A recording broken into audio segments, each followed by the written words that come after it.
civilian militia as well, to engage with people who are merely protesting and showing their concern for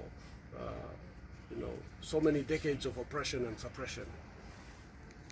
And I'm heartened to see that for the first time we have a Prime Minister and a government which is very concerned about what is going on, and the Prime Minister has come out stating that this type of brutality and inhumanity that's taking place is not something that the PNG government sanctions and approves of and is concerned about it. I feel that the world is now paying more attention to a terrible situation, a situation where our people have been imprisoned unlawfully on their own land via an agreement that was unlawful, which involved parties that had no right to have a say over West Papua.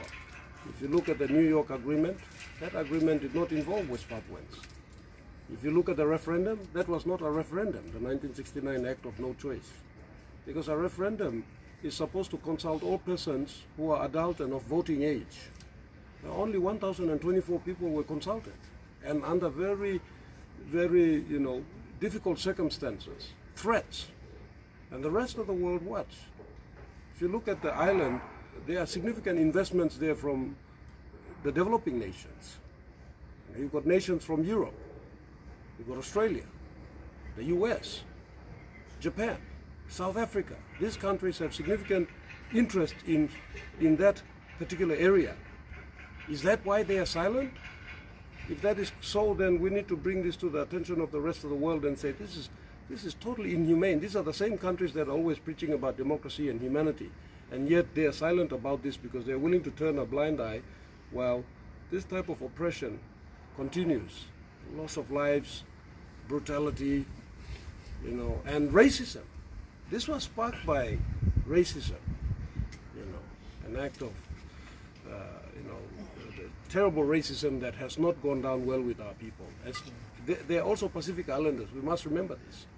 The people of West Papua and Papua are Pacific Islanders. Predominantly Melanesians, but they also have Micronesian and Polynesians. All the Pacific Island communities that we see in our country are also represented there. The word Pacific means free and welcoming.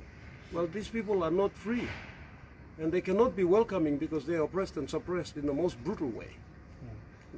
So we are responsible as people who are free, as their people, fellow Melanesians and Pacific Islanders. We are responsible for standing up and speaking out.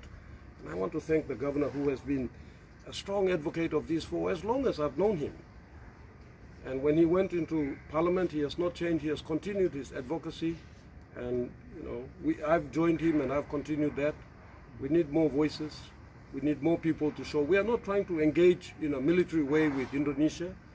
We just want to draw attention to an act of inhumanity that is the responsibility of all others in the world. That where there is an act of inhumanity against other human beings, oppression, suppression, and torture, murder, it is not something we ought to accept. We cannot be free if they are continuously oppressed and suppressed and imprisoned on their own land like this. Thank you.